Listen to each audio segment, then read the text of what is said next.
किसी जंगल में रानो नाम की एक चिड़िया रहती थी, जो कि बहुत ही मेहनती थी। हर समय किसी न किसी काम में लगी रहती थी। उसके पड़ोस में एक कालू कौवा था। वह बहुत ही आलसी था।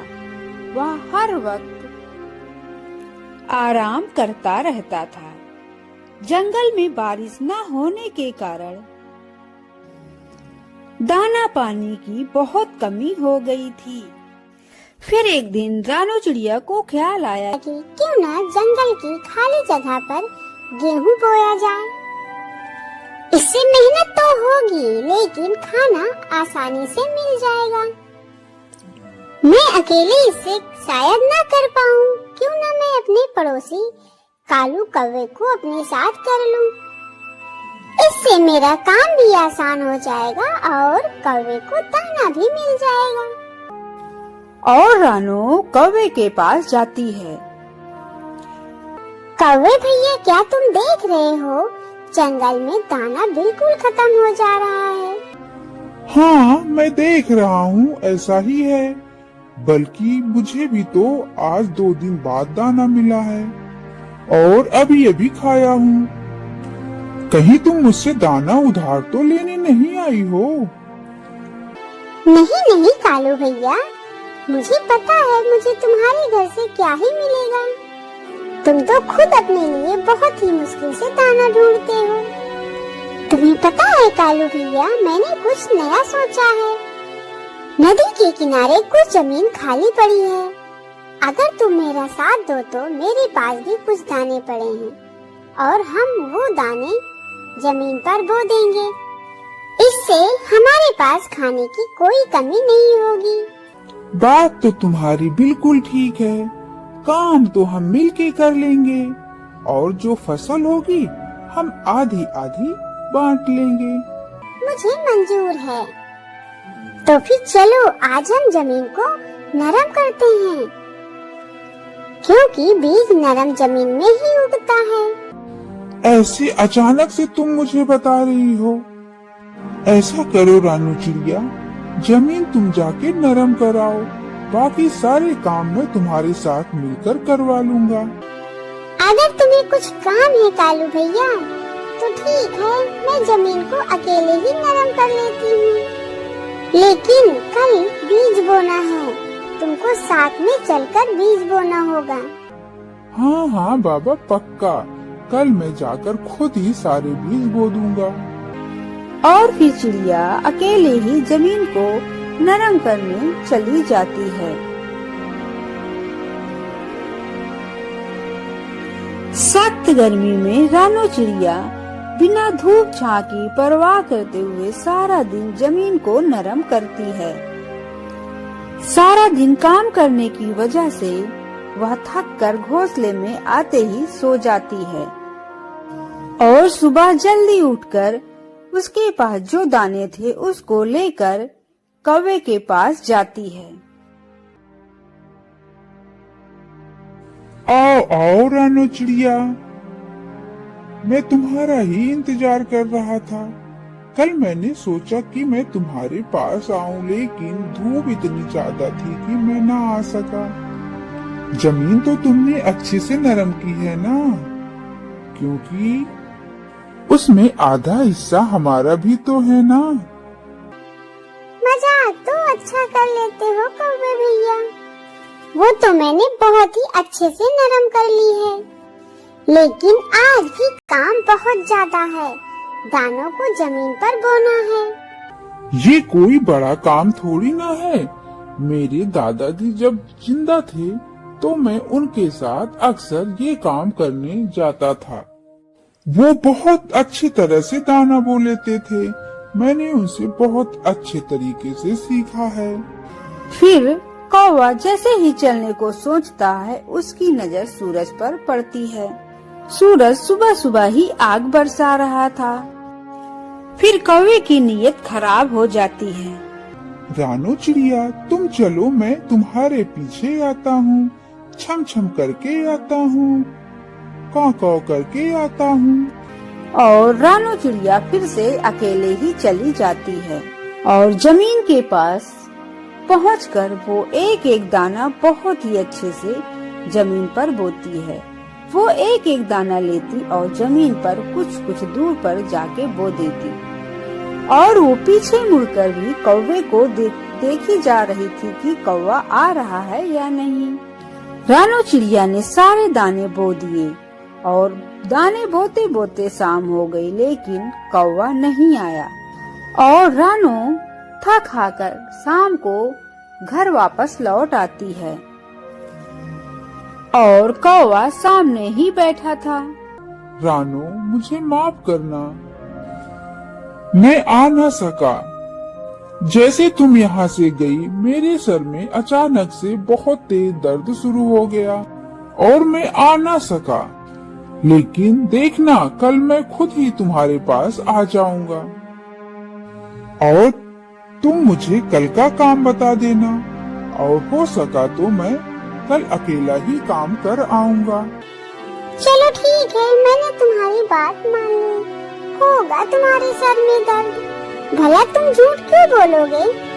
अब मैं जाती हूँ, मैं बहुत थक गई हूँ, मुझे जाकर आराम करना होगा। और फिर चिड़िया अपने घोंसले में चली जाती है और फिर सुबह हो जाती है। रानू चिड़िया जैसे ही जाने वाली थी कि कालू कौवा वहाँ आ जाता है। तुम भी कहोगी, कैसा पार्टनर है मेरा, रोज रोज बहाने बता देता है। आज मैं खुद ही आ गया, लेकिन रानू बात सच है, मैंने कभी काम वाम नहीं किए।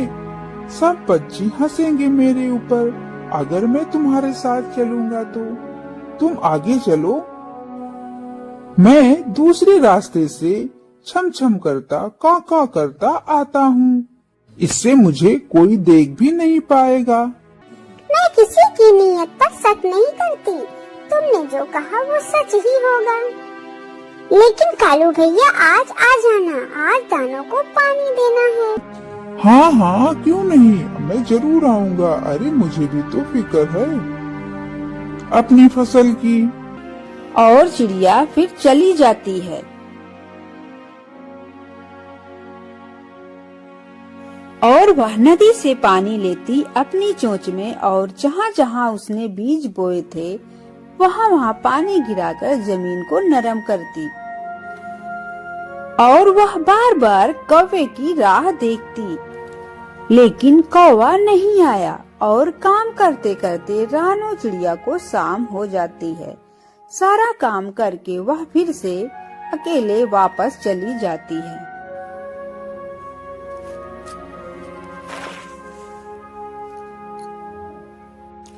और कौवा वहाँ पेड़ पर बैठकर इसका इंतजार कर रहा था। रानू चिड़िया, तुम आ गई हो, लेकिन तुम ये मत कहना कि मैं झूठा हूँ। जैसे ही मैंने दूसरे रास्ते से आया, वैसे ही मेरा मामा घर की तरफ आ रहा था। जब मैंने मामा को देखा तो मैंने सोचा, काम तो सारी जिंदगी करना है। अरे मेरा मामा आया है, क्यों ना मैं आज इसकी सेवा कर लूं। और फिर मैं रास्ते से ही वापस चला आया। हाँ, ऐसा ही होगा। मैं किसी पर शक नहीं करती, लेकिन कल सुबह तक पौधों से दाने निकल आएंगे और उसमें से कल हमें बिना दाने वाले पौधे निकालकर बाहर करने होंगे। कल सुबह हमें जल्दी जाना होगा। पक्का, मैं भी तो यहाँ बैठे बैठे बोर होता रहता हूँ, और जब तुम जाना तो मुझे बुला लेना। और फिर रानू चिड़िया वहाँ से चली जाती है। ऐसे रात गुजर जाती है और फिर से चिड़िया कौवे के पास जाती है। कौवे भाई चलो। मैं तुम्हारा ही इंतजार कर रहा था। मुझे तुमको बताना था कि मेरे दादाजी का कुछ औजार है जिससे वो घास हम आराम से निकाल सकते हैं, लेकिन एक दिक्कत हो गई है। उस औजार को साफ करना है। मैं उस औजार को साफ करता हूँ, तुम चलो, मैं तुम्हारे पीछे छम छम करता काँ काँ करता आता हूँ। और फिर रानू चिड़िया वहाँ से चली जाती है। वो फिर से धूप और छांव की परवाह न करते हुए गैर जरूरी घास को बाहर निकाल कर रखती है और वह ऐसे सारा दिन काम करती है, लेकिन कौवा आज भी नहीं आता है। सारी खेत की सफाई करने के बाद वह अपने घर की तरफ जाती है।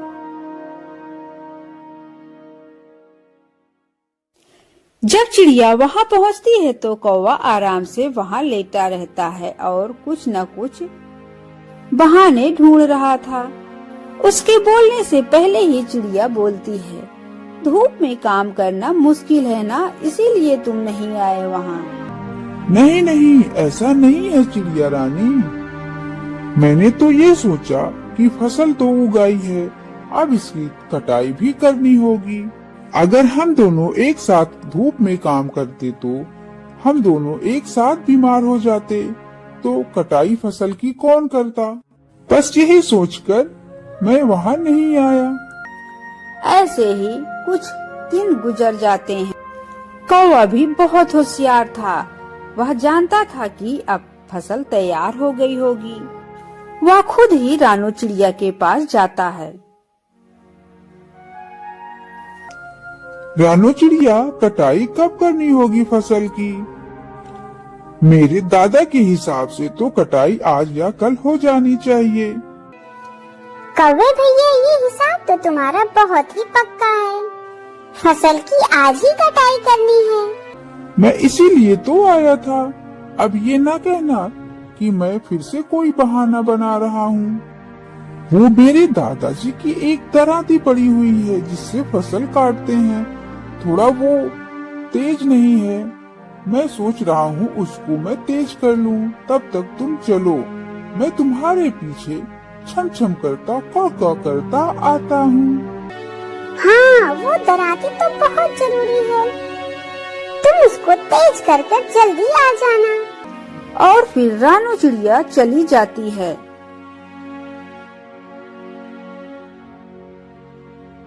इधर रानू अपनी चोंच से एक एक पौधे को निकालकर एक जगह इकट्ठे करती है और फिर इससे दाने अलग कर देती है और भूसी को अलग कर देती है। और अभी शाम होते ही कौवा वहाँ पर आ जाता है। अरे रानू, सारा काम कर डाली क्या?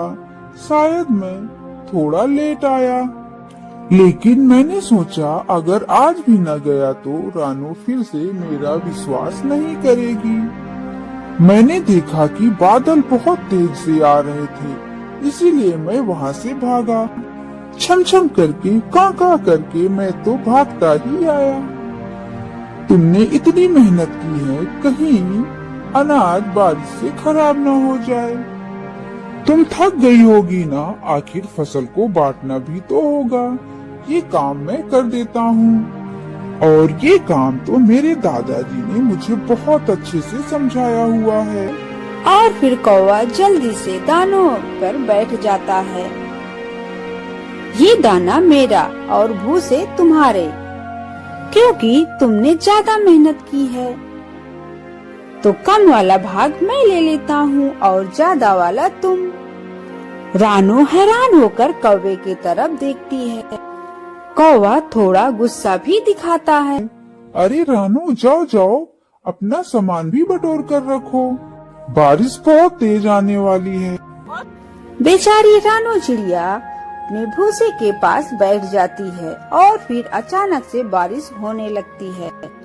चिड़िया तो जल्दी से भूसे के पीछे छिप जाती है और वह भूसे में जगह बनाकर अच्छे से उसमें घुस जाती है। कौवा तो दानों के पीछे छिप जाता है। ज्यादा बारिश होने के कारण पूरा दाना कौवे के ऊपर गिर जाता है और कौवा वहीं पर मर जाता है। इस कहानी से हमें यह सीख मिलती है कि ज्यादा चालाकी नहीं करनी चाहिए। ज्यादा चालाकी हमें ही ले डूबती है। मेरे प्यारे दोस्तों, इस वीडियो को लाइक और अपने दोस्तों के साथ शेयर और सब्सक्राइब करना बिल्कुल मत भूलिएगा। आपका धन्यवाद।